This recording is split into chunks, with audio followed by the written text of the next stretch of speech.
or 7-1-1, 7-1-1. Yeah. And I believe, as you see Brian's hand right now, so Ken's got a lot of cards, and Brian has a few cards. Yeah, Brian's missing a couple cards. He just hasn't drawn. You know, some people go stack of 4, stack of 3 when they deal out a hand. Yeah. So he's halfway through dealing out his hand, right? Yeah, sort of. Okay. Sort of. He's on a mulligan of 4. And Overgrown Tomb, Thragtusk, Dreadborn. I think his last card is Cavern of Souls. So this is going to be a bit of an uphill climb. Lands on a, okay, to be fair, on a mull to 4, like, you want to keep a 4-lander almost. I agree. So, I agree. So as far as mulls to 4 go, you know, this is a pretty good one. Yeah, and I mean, the like an actual relevant thing here, as he does draw a Garruk Primal Hunter for the turn, is that if he draws like running lands into Sire of Insanity, which he has 2 copies of, and he names Demon with this Then Cavern of everybody's Souls, on a mulligan. Yeah, then everyone's on a mulligan, and he can actually steal the game. Right. But he opts to name Vampire here with that Cavern of Souls. Okay, so when he as the Jund player, so he has an Olivia in his hand, right? At this point, he has a Dreadbore, a Garruk, a Thragtusk, and he's going to draw a Bonfire for Dose. Yeah, I mean, I suppose miracling a shock into his opponent's face is about all you can do with that bonfire. Yeah, I mean, it's pretty clear your opponent's already on control. Yeah, I mean, in this matchup too, like, as you're going to see, I think twice here from Ken, like this matchup, Bonfire is like so irrelevant. Yeah, it's. Ken misses land drop. Ken plays 1 Etherling, 2 Snapcasters. That's it. So maybe if he has 2 Snapcasters in play, you can 2-for-1 them. Ken has missed a land drop. He does not have a 4th land. He does have an Azorius Charm. I mean, at this point, he just wants to start digging. Yeah, I mean, your opponent moved to 4, like, you're safe to cycle on your own turn. He draws a Steam Vents. Okay, so he's safe. So he has War Leader's Helix, Sphinx's Revelation. Yeah. Brian draws a card, draws a Farseek right off the top. So what he has to hope for here is that Brian has a Garruk Primal Hunter in his hand, and I imagine he hopes to draw a land and just run that thing out. And if it sticks, you know, he's just gonna fist pump really hard. Yes, that is exactly what he'll be doing. So counter spells in Ken's deck. He has 2 Dissipate, 1 Essence Scatter, 1 Syncopate. That's actually it. So it's not unreasonable to think that this could resolve. Yeah, I agree. I mean, Ken looks like he kept like a really good hand. I mean, multiple copies of Think Twice, Azorius Charm. He's got a bunch of removal in his hand, but he's not able to hit the land drops. And now, as you see in Azorius Charm here, you know, he looks like he's going to cycle this on main phase again to try to hit his 5th land drop, which again I think is something that he should do. So he's going to cycle. I mean, as long as your control deck, if you're a control deck, as long as you hit your land drops, you should be just fine. And he does draw a Glacial Fortress, so he does draw his 5th land. I think he has all removal sweepers and revelations. I think Brian actually has the green light to go with this Garruk. Yeah, I mean, he's definitely going to cast it if he draws the 5th land, as he draws a Mizium Orders for the turn. That's about the same as a land, right? The problem is, like, the Garruk, it'll get to turn out a beast, and then War Leader's Helix will actually take care of it. So that's kind of like the stinky part. And Ken did just draw a Syncopate. So now it's a little rough. Pillar to the dome. One thing I'm surprised about is Ken didn't flashback Think Twice that turn. He has a Think Twice. He has 2 in his graveyard. Like, he didn't flashback. Here's a Hunt Master. A Hunt Master, which is going to get syncopated. But he didn't flashback Think Twice at the end of Brian's turn, last turn, to try to hit a land, which he would have this turn with the Sulfur Falls. So he wouldn't have had to discard. Right. So now we're in Revelation mode, where he's going to probably Revelate for 3 here, or as we see, answer the Garruk. Yeah. Depending on if Brian wants to lead out with Garruk or if he wants to lead out with Thragtusk, and he's going to lead out with Thragtusk, which I actually kind of like. Garruk's the more important card. If Garruk's on the Nifty Sticks, will win the game. Yeah. And Ken cannot actually syncopate it, so he's going to have to 2-for-1 himself to deal with that, which this is with the Thragtusk on the stack, I assume. So Think Twice, Thragtusk which is just fine. I mean, he's got a handful of removal spells. If you're Brian and you resolve the Garruk, are you drawing 3? Are you -3ing it immediately, or are you plussing it? I mean, depending on how my opponent reacts, I think is like a big deal here. He's going to play a Sulfur Falls, but like, if I have the opportunity, like, I would like to -3 to try to draw 5 and get myself back in the game, but it opens yourself up to some huge problems. To like double kill spell. Yeah. And Searing Spear into Helix would make that pretty foolish of a play. Yeah. But at this a second Garruk. Yeah, a second Garruk. I mean, that definitely changes things. And I again, like, I think that first of all, I think I would have attacked first before anything. Right, because then you get your 5 damage. Because right now, if you try to draw, he's going to kill spell it. Yes. So now that way you'd get your full damage off the draw, or full damage off the Thragtusk before it were to die. This is a pretty good mull to 4 for Brian. I'm still, pretty excited about that. Oh. All right, so and it looks like he's going to get to draw 3 off this. And you're going to see a War Leader Phoenix response. 2, wow. 3, and he's giving him all 5. He's giving him all 5, and I think he's just going to try to resolve his Sphinx's Revelation. I am huge. very surprised by that. There's a Sire and Sand, and Brian, you can't, now Brian's off the mulligan. Yeah. completely. This is a fair game now. I mean, granted, Ken is at 13 and has already reached the revelation point in the game. That's something which he has to be pretty happy about. But especially with cards like Sire of Insanity and Kennel's main deck, Ken is not safe anymore. Yep. So now Revelation for 4 plus a draw step. So 5 new cards here for Ken. Yeah, a lot more burn, more lands, more Supreme Verdicts. The War Leader's Helixes will stop the Sire play pretty well. Yeah, that will definitely clear that up, and maybe that's the reason that he decided not to cash in the Helix. Yeah. Now we're going to see Supreme Verdict take care of the Thragtusk. Sure, he also has a turn burn in his hand. I think he's playing the Supreme Verdict just because he wants to minimize how many cards he's going to discard. Mm-hmm. And he's going to discard a Think Twice and a Steam Vents and just pass the turn back. Yep. So Kennel's going to untap. He's going to draw, but as you said, yeah. I can't believe that he got 5 cards off. Me too. And he's undone the mulligan, as you said. Yeah. Ken has to win again. All right. Well, I think this turn starts with attack. I mean, isn't that when your opponent has so few cards? Isn't the last thing you want to do is let him plus 5 for 1? Yeah.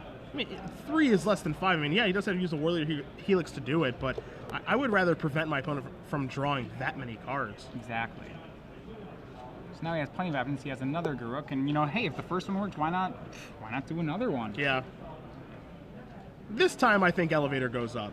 Yep, and that will then bait out a War Leader's Helix. Mm-hmm. Ken will have, a second Verdict to clean up, and I think he's still ahead right here, to be honest. Yeah, I agree with you. I do think that Ken is still ahead right now, but this is much more of a game than I think anyone expected it to be, including Ken. Right. All right, so Garruk ticks up to make the Beast. Remember in Ken's hand, we have a pair of War Leader's Helixes. I think we still have a pair of Supreme Verdicts. He's going to end step. Yep, Helix, knocking the Garruk, putting himself back up to 18. That card's going to be good. What, the War Leader's Helix? Yeah. I think that the life of that card over standard, it's starting. That card's going to get better. Yeah, it's starting to find its way. It's not a card that you can just play 4 of like Lightning Helix, but I think that card's going to be good. Right. No, I completely agree. And so now here's the Supreme Verdict. That's going to clear up the Beast tokens. Brian's going to untap. He's going to draw. He finds a Stomping Ground. Well, yeah, Brian's still just stocked full of threats at this point. He hasn't, If you're Brian, do you slam Sire here and hope? That seems so. That you have to think that can't work, can it? I think I'd wanna. I mean, your worry is that how we said with these control decks, it's like, well, it's really the second revelation or the third revelation that wins the game. Mm-hmm. The first one gets you back in the game, the second one gets you ahead, and then the third one gets the concession. Yeah. So, and you have to think that there's another one in his hand. So you have to win pretty fast.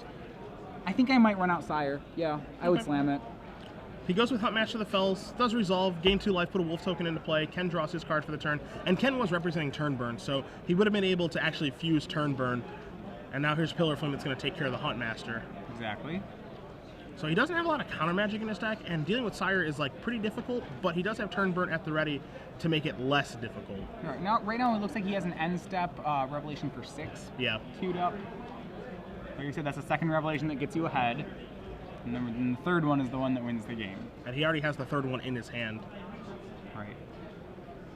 So Kennel plays a Rootbound Crag, and now his hand is pretty removal heavy. I mean, Jund is a lot of removal spells. That's why at least game 1 is a pretty good matchup for the control deck. Mm-hmm. Wolf token's going to come across here, and with all this removal, a Mizium Mortars, a Putrefy, a Dreadbore, I don't think Kennel has much of a choice but to actually just cast Siren Sandy. I mean, it's not going to get any better. Right. All right, he's going to go for it, and you can almost tell when you're in this situation from your opponent's body language, oh, this isn't going to work, is it? Yeah. And so Turn Burn is going to actually just take care of this. The fuse of Turn and Burn is going to clear this up here. It's going to make it a 0-1 and then deal 2 damage to it. So Siren Sanity, as powerful as you are, it's time to go, my friend. As Ken is going to untap, he's going to draw a card. He draws a Glacial Fortress, another land for his second revelation, and he does just pass the turn back. If Brian finds his second Sire, Ken is somewhat running low on answers to Sire of Insanity. He's used both his Helixes. He could still double Searing Spirit or turn burn it, but otherwise it has to be a counter spell. Sure. Which I suppose that, to be fair, is about 5 answers in total, which is probably enough. And he does draw his other copy of War Leader's Helix. So he think twice at the end step there? Yeah. That seems interesting. Instead of revelating, he's just grinding even slower. Zai's going to Revelate as well. So this Revelate's going to be for 1, 2, 3, 4, 5. And maybe the reason he's doing this with Ice is just because he doesn't want to have to discard off of a big Revelation. But, I mean, the argument can be made, like, if you're discarding off a giant Revelation... I think you're always supposed to just class... I don't know. I mean, discarding feels bad, but I feel like you're supposed to just draw a bunch of cards. Yeah, I kind of feel the same way. I think maybe he has 8 cards in his hand right now. He's going to pull War Leader's Helix towards the Like, it's front. okay to discard extra lands. Yeah. You know, that's fine. It's something you're allowed. He's going to discard 2 copies of Sacred Foundry and pass the turn back. Also, I mean, the other thing, too, is, like, he might get himself in, like, a little bit of trouble where he needs to think twice to look for an answer, and that option's gone now. Right. As the Wolf token's going to come across for 2 more points of damage, putting Yeoh down to 17. But, I mean, you look at Kennel's hand, and if you're Yeoh, you're pretty sure that, like, okay, his hand is just chock full of removal. So, like, I'm pretty safe. Like, if I find the Aetherling, this game's probably over. Yeah, I mean, I would think so. Yeah, the Aetherling starts the 8 damage a turn clock. Yeah. Also, if he finds an Assemble or a Tamiyo, it's probably also over. Mm-hmm. And so now here's a Revelation for 1, 2, 3, 4, 5 yet again. So not going for the maximum amount. Now Searing Spear going to take care of the Wolf token. All right. Yeah. So despite the recovery from the Mull to 4 from Brian, it looks like Ken is is pulling away once again. Yeah, and of course the issue there is, like, he does draw. Kennel, did get to draw 5 cards, but some of those cards were basically blanks because they're removal spells. Which, you look at Yeoh's deck list, removal does actual nothing against him. He doesn't have Restoration Angel, doesn't have Augur Bolas, none of those cards. He has 1 Aetherling and 2 Snapcaster Mages. Card that is either impossible to kill with removal or a card that's just going to get infinite value. So interestingly, there really are only 2 ways to win the game in the main deck for Ken, right? It's the Aetherling and the Assemble the Legion, and that's pretty much it. Mm-hmm. Which, I mean, as a control player, you like it when you can commit as few slots as possible to actually winning the game. Yeah. Now here's a Kessig Wolf run. Kennel just passes the turn back, and now Kennel's just playing off the top of his deck, not even looking at the cards in his hand or even trying to bluff anything, as he just has a million removal spells. As right. Yeoh also has a bunch of removal spells, discards a Hallowed Fountain, and just passes the turn back. Right. So Ken should be able. Well, as long as everything goes according to plan, Ken should be able to. To clean up on this game. Brian has very few cards that actually. I'm trying to think of what he's trying to draw to here. He can bonfire for a zillion if he draws a bonfire. 2 bonfires will make things lethal. Outside of that, he doesn't have something like Lingering Souls or something that's hard to answer. I don't know if there's another card that I really. Yeah, look, why don't I check this list? What is it? Maybe running Thrag Tusks is pretty good because if that can commit more resources than if he actually can run Ken out of kill spells, that'd work. Yeah, I suppose that's an option.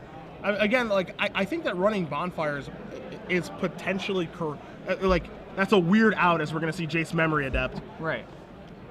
Excuse me, we're going to see Jace Architect of Thought. There's so many Jaces now. Yeah, this is the Ravnica Jace. Yeah. And so now here is 3 cards. So I think the split here is going to be Revelation versus the Supreme Verdict, and versus the field is a good way to look at that. And you'll take the Revelation, though. I mean, at this point, does it even really matter what he takes? Yeah, I mean, take Revelation, you put Verdict and a Hallowed Fountain down to the bottom. And I don't know if he has a land to play. It doesn't look like he does. He's just going to pass the turn back. No, I don't think he does. So he's just waiting to draw either the Assemble or the Aetherling. Yeah, and you can see Kennel's a little bit frustrated here. So he's just drawing lands off the top of his deck. He tried to make a game of it, but at the end of the day, I mean, he did. It's almost funny now. Like, it doesn't seem like he mulliganed to 4. Like, we kind of forget about that, right? As we're deep into this game. But and where we really see that is the fact that Ken's never dropped much below 13. That was the effect that ended up happening. It's interesting. The blue-white, the base of the control deck, to a certain point, there's really, after they have 7 lands in play, they don't really care if their opponent's drawing cards. Yeah. There's no way his opponent's going to out-resource him. So War Leader's Helix, deals 4 damage to Kennel on Kennel's end step. Plays a Sacred Foundry. I think we're going to see Jace probably. It can go up or down. I think that minusing is perfectly acceptable here because you just want to find a way to get this game over with. Yeah. And so here's a Tamiyo. And Essence Scatter and Desolate Lighthouse. Yep, he'll take the Tamiyo. And Tamiyo is a way to actually kind of get things over with now because now that can start pushing up. If you can emblem it, then you know, and you have one burn spell left in your deck, then you're golden. Yep. He's going to tap down Cassie Wolfrun, which is, in my opinion, the correct land to be tapping. So here's a Liliana of the Veil as the draw step here for Kennel. It's a pretty good draw. I mean, I've seen worse draw steps, that's for sure. Like his past 5. It's about as good as anything else he has. Yeah. To be fair, Ken has to think that there are probably Dreadbores in Kennel's deck, so you know this Tamiyo is not actually a good enough win con. Yeah. Well, Dissipate is going to take care of the Liliana. And that should give Kennel a window to Dreadbore the Tamiyo. But we see Ken's deck. He does have a. We see his hand. He does have a Snapcaster Mage in his hand so at the ready. Snap, Dissipate. Yep. Ken, I mean, he keeps counting his deck to make sure he doesn't mill. To me, that's not a real concern. As long as the bottom card is not assemble. If the bottom card is Etherling and the next to bottom card is assembled, then he has a problem. Yeah. And it might be to play around that safely. He's supposed to try to make a Tamiyo emblem, just in case. And the other thing, too, is that actually the bottom 2 cards actually can't be those cards, because I was thinking he's put other things on the bottom. Yeah, because right. of Jace. Yeah, there's at least 4 cards on the bottom. Yep. So it would be the 5th and 6th to the bottom, which Yep. that's actually enough for Etherling to win the game. Yep. So there's no way that happens. And now there's an Assemble Legion off the top here for Ken that can actually let him win the game slowly but surely. So win con number 1 activated. And Jund without an answer to the enchantment in its deck. Yeah, taking a look at the removal suite here, you know, Jund is known for playing 1 of and 2 of a bunch of different cards, but one thing it doesn't have an answer to is, as a result, Assemble the Legion. It does kill you slowly but surely, but he can't actually deal with it. And so now here comes Snapcaster Mage, and you see Kennel taking a look at his Abrupt Decay and Putrefy and all this removal. Should kill it. Yeah, might as well. Yeah, it won't be worth defending on Ken's side. Yeah, sure, it's dead. The hits from the Snapcaster actually, if it gets a 3rd hit in, does decrease the clock by a turn. Yeah.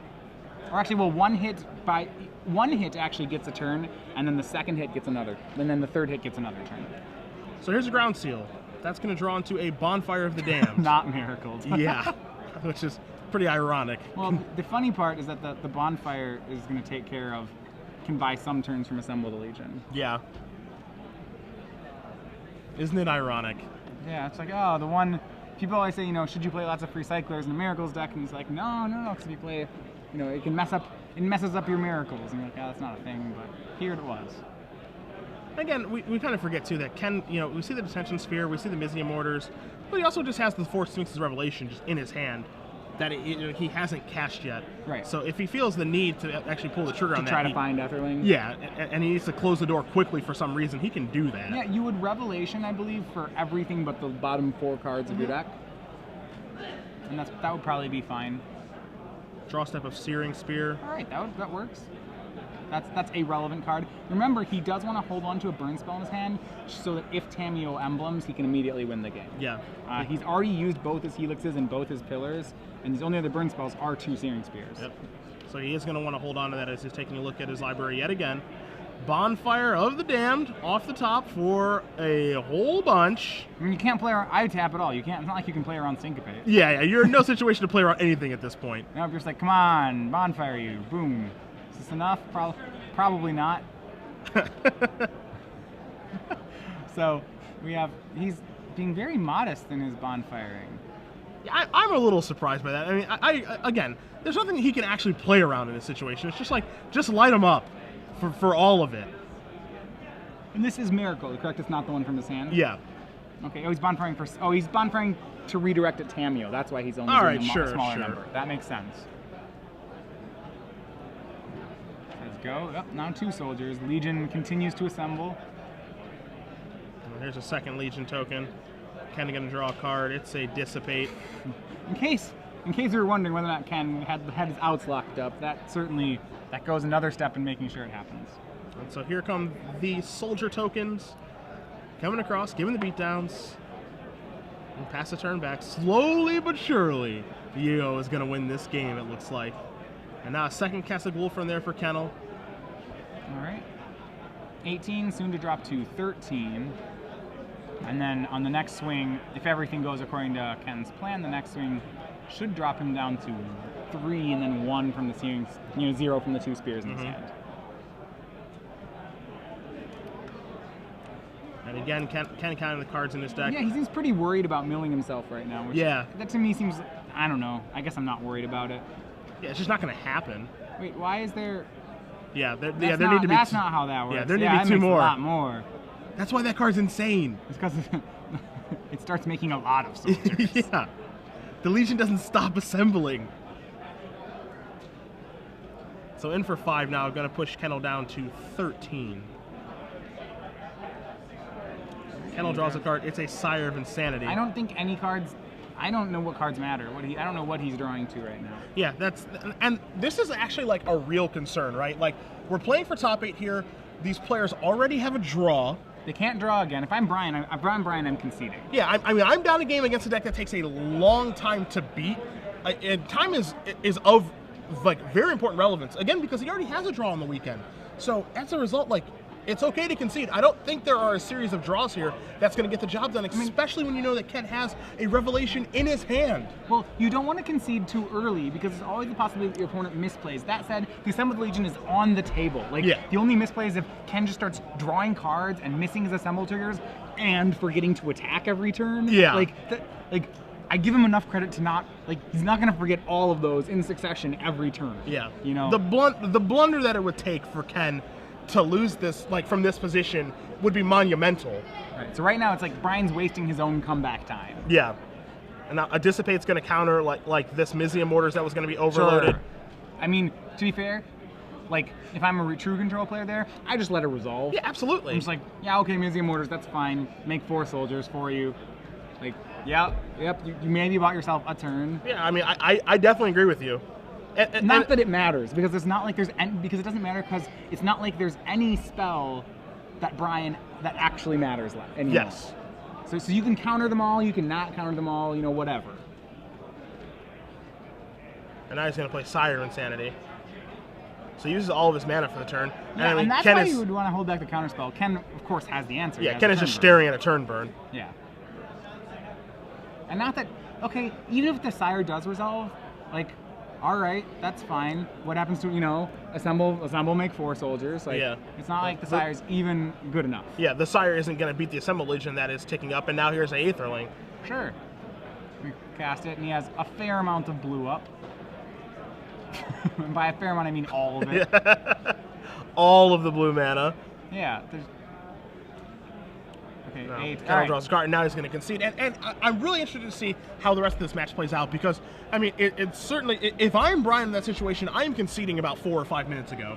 Potentially more because that's how beat I know I am. Like, when I know that Ken found that revelation, I'm just picking it up. Like, I can't come back. It's just not going to happen. And he's choosing not to cast revelation. It's like, okay, I have to be beat in this situation. So if things do come down to time here, or, you know, Brian's in a winning position at like maybe the end of game 3, this is really going to come back to bite him here. But we'll take a look at the sideboards, and we'll take a look at Kennel's sideboard of 2 Pillar of Flame, 2 Tragic Slip, a Ground Seal, a Mizium Mortars, a Rakdos Return, 2 Lilianas, 3 Vampire Nighthawks, a Vraska, and 2 copies of Deadbridge Chant. This match is going to go long. Right.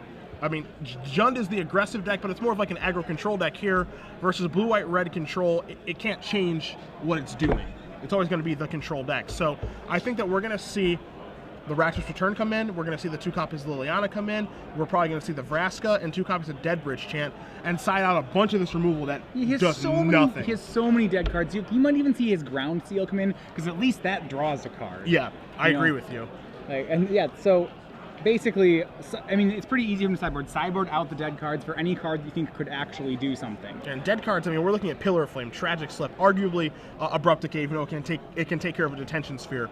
Dreadbore, which like might stay in, might not stay in, because it can take care of Planeswalkers. Mortars. Yeah, Mortars, those 2 copies of that are going to go. Putrefy, both copies of that are going to go. Like, there are plenty of cards from the sideboard out here. Right. Now, to be fair, in Ken's deck, he doesn't even have, like, sometimes these decks side into a creature plan to, you know, counteract that. Ken doesn't have that. He has a second Etherling if he needs one, you know, and that's, I think what you see boarded from him is he has 2 negates in the board. It's really important that he negates a Garruk or a Rakdos Return. He cannot let either of those resolve.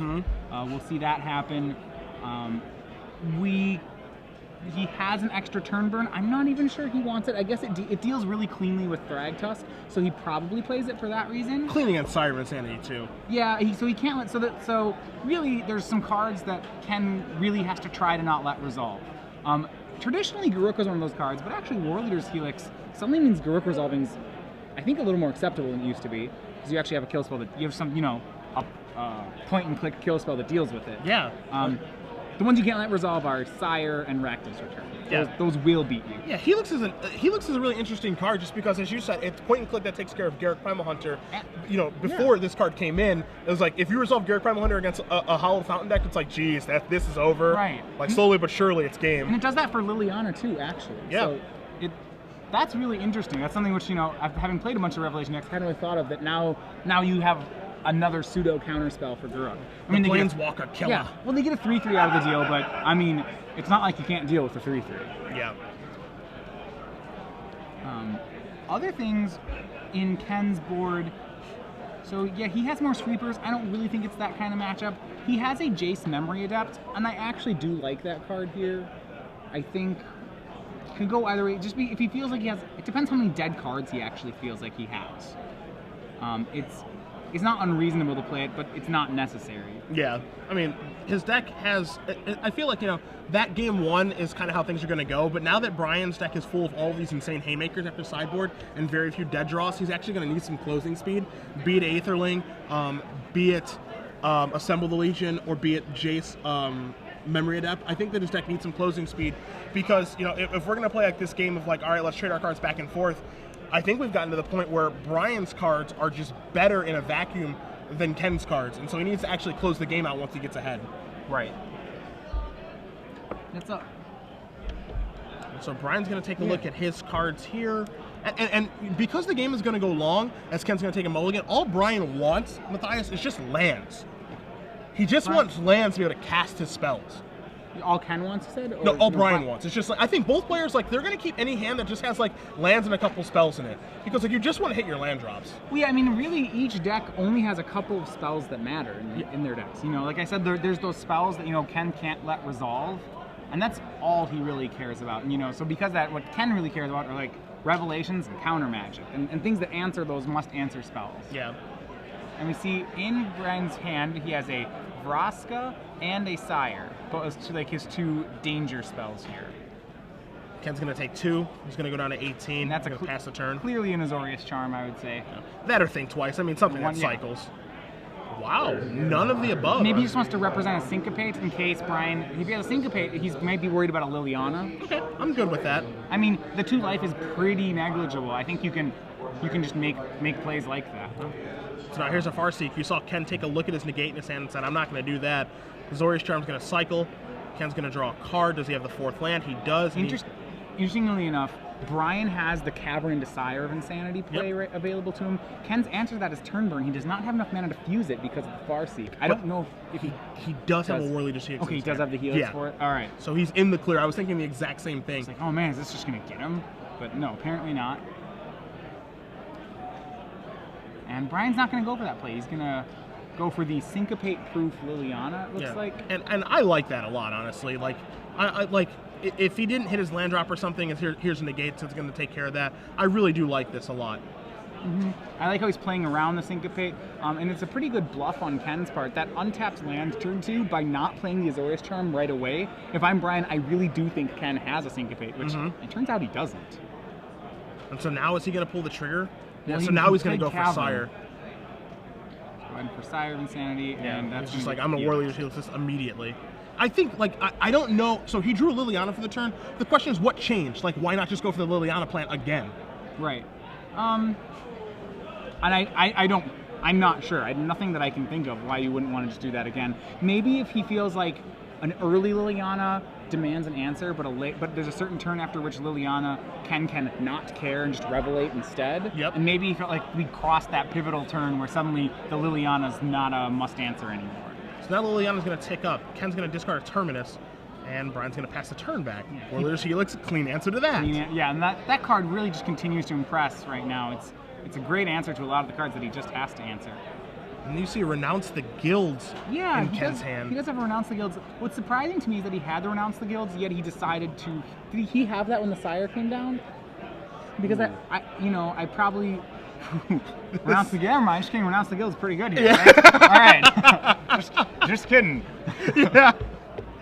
Yeah, mill 10. Yeah, wow, Deadbridge Chant. That's pretty good. This is one of the few situations where you would prefer this to be Staffing then. I think in like 95% of situations, you would want this to be Deadbridge Chant. And you see Ken taking a look. He's just going, all right, what do you got down there? I'd like to look at your graveyard, look at it and be like, okay, all right, kill your thing. Go. Yeah. Wow. Just a brutal beating. As Ken draws a land for the turn and passes the turn back, Brian has a Vraska in his hand that he's been sandbagging for literal ever. I think it's time to cast this. Like, what are we waiting for with the Vraska is the question. I mean, you have to cast it because you have to be worried. Remember, once revelations happen, the first one gets you back in the game, and I think the second one wins the game at this point. Like, Ken has been so efficient at answering all of Brian's stuff. And he just drew Revelation for the turn. And now Olivia Valderin off the top, which Ken doesn't care. He'll just Revelate instead. Yeah, I think he Revelates for sure. When you're playing these games against this control deck, like, you just cast every spell when you're the Jund player. Like, you're just like, all right, here's another uppercut and another punch in the face until, like, you finally just knock him out. It's like Homer Simpson in the episode he was a boxer. Like, just keep hitting him. Like, you just have to try to punch him out. That's all you can do. And if he actually has the answer for all your things, well, then, boy, that sucks. So what you try to do is you try to pick one or two answers and, like, maybe pick Syncopate, right? So if you're going to pick Syncopate, play around Syncopate with every spell. Yeah. And then be like, okay, because what you're hoping to do is that to take away his ability to 1-for-1 you. So if you can play around one or two spells, you do it. And then if he has enough to still answer all your things, you say, well, I did what I could. You know, he drew really well. You know, I just don't see the point. Like, Vraska, the longer the game goes, like, what is Vraska going to realistically kill? You know, like, what's he holding it for? He's like, I'm going to get you. I'm going to play it. I'm going to destroy your... I mean, that's the issue. The issue with Vraska is that it's one of those planeswalkers, what I like to say is without a true ultimate, where it's like a control deck can actually just ignore it. Yeah. You know, it's like, oh, okay, you can take up your Vraska. Yeah, that's fine. But just like I would walk up to Brian right now to be like, all right, what's your best case with Vraska? Let's say that Vraska says in the middle, destroy target blank. Like, it just, instead of non-land permanent, it just says destroy target, insert the card. What is the card he would insert there? Card in opponent's hand. That would be what you want to say. Yeah. Right, but you can't do that. Yeah, like what card is he just saving this Vindicate effect for? Like, if it's Assemble the Legion, it's like, okay, sure. You're trying to run him out of win cons, and you'd be like, have you read Etherling? Like, yeah, and like he plays one, you saw it. Yeah, and like Sphinx's Revelation is just gonna like bury it into the point where, like, if Brian cares about Vraska, then he would deal with Vraska as like the Bonfire of the Damned are being turned over here from the mill from Jace. Interesting enough, he goes for the mill 10. So here's the part where the control player in me says, you should have +1 him. Yeah, like, get a card. Like why are you trying to win so fast? Like, have you not played Control? The idea is you have to fall in love with your chair and just be like, I never want to move from here. I just want to keep playing Magic. Like, you know, you're trying to move. You're trying to end this far too quickly. No, but he also has the Assemble in his hand, it looks like. So. Yeah, he does have the Assemble. And one thing that every time that Brian has had access to Sire of Sanity, it feels like every time he's had access to Sire, Ken has had access to Turn Burn. And again, we come into a situation where he has 5 mana at the ready for Turn Burn Diffuse to kill Sire of Insanity. Right, so he doesn't. Now, does he have the Dreadbore? Not that it particularly matters. You know, unfortunately, we've reached the 10 lands in play for both players in the game, and Ken's at 31. Yeah. You know, that's the bad news for Brian here. Is that.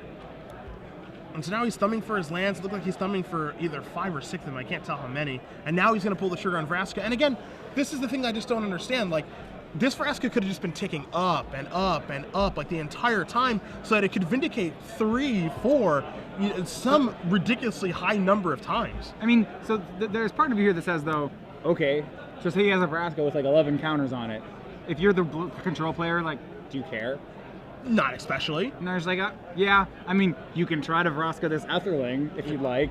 Yeah, and this just demonstrates your point, like, to a T, because that's what Ken just drew this turn, is Aetherling, and it's like, well, you can't Vraska this, and like, I'm gonna play it. Yeah, go ahead and make some assassins.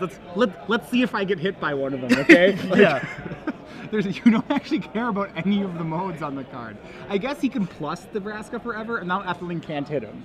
No, just kidding. Wait, no, it can hit him, put the trigger on, and blink itself. Yeah, sure. Because it kills him as a triggered ability. So no, you can still hit him even with Vraska. No, wait, it's only when you hit the Vraska too, isn't it? What's that? The Vraska only triggers when you hit Vraska. Yeah, when you attack Vraska. Yeah, it's not when you. Yeah. Sure. So you can just ignore Vraska. Yeah. And so now here's Sire of Insanity. Okay. Yeah, which probably, that probably just draws the green light. Yeah, sure. I'll spend a spell on that. Yeah. Oh God, why are we tapping out? But because Why are we ever tapping out? I mean, it's Putrefy or bust to kill this thing. Why would we do that? No, why would we do that? Why would we ever tap out? I agree. Okay, I'm with you. No, you discard your entire hand first. Yeah, you just discard your hand and you say, all right, let's battle. Sure. Sire versus Aetherling and Vraska, and somehow Aetherling is just better. I mean, if he decided in the second Aetherling, then I guess I'm behind it. Yeah. The problem is like Vraska's actually an answer to the Assemble the Legion, so now you actually have to find that other Aetherling. And if it's not in your deck, you actually just made a really if you didn't board an Aetherling number 2, you made a really big misplay here. Yeah, I agree with that. I mean, Ken has a Sphinx's Revelation in his hand, so we can actually find some more There's action. nothing left to find. If he doesn't have another Aetherling, I agree with you. There's like Yeah. nothing left to find. I mean, he could find a Detention Sphere to take care of the Vraska and then play his Assemble. Okay. So, I mean, he's going to find some cards but right I mean, now. then you could Abrupt Decay, then like you're actually dead to Abrupt Decay now. Sure. There's real chances for Brian, which you as a control player, you don't want to give him any of those.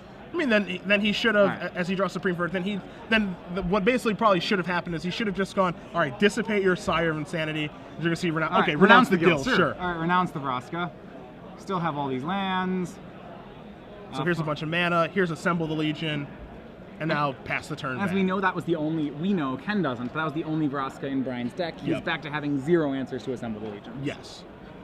So this should get there again. Yeah, slowly but surely. Yeah, there are a lot of soldiers getting ready to assemble. And as you said, Ken can get a little more comfortable in his chair. I don't know what kind of chairs you're playing in at tournaments, but I want to be out of the chair at a tournament as soon as possible because they're always uncomfortable. They are uncomfortable. It's like the mindset when I play controls. I kind of I tell myself that at the beginning of a tournament, being like, if I tell myself for a match, like, I don't want to leave this chair. That's like that's the mindset I always want to go into a tournament when I play control. Sure. Like I want to sit here as long as possible every game. That's why I always play aggressive decks. Don't win. That's why I always attack with aggressive decks, is because the chairs are so uncomfortable. I just want to be out of them as soon as possible. My joke is like, okay, so I have 10 lands in play and I'm playing a control deck and I have 7 cards in hand and like my opponent says go and then I'm like, end of turn, think twice. I'm like, oh god, and then I feel like I probably punted. I probably should have just drawn for the turn. I don't know why I felt the need to cast something there. We should have saved that.